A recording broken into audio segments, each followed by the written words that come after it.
Making your TickPick account private allows you to control who can view and interact with your content, enhancing your privacy and security. I am Max. Let's get started. First, launch your TickPick app on your iPhone. Tap on Profile icon at bottom right corner of the screen. Now, tap on 3 horizontal line at top right corner. Select Settings and Privacy option.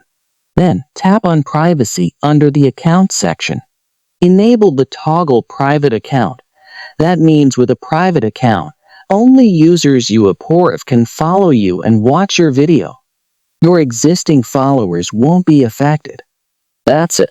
Now, you must check your inbox to accept your new followers' requests and allow them to watch your private videos.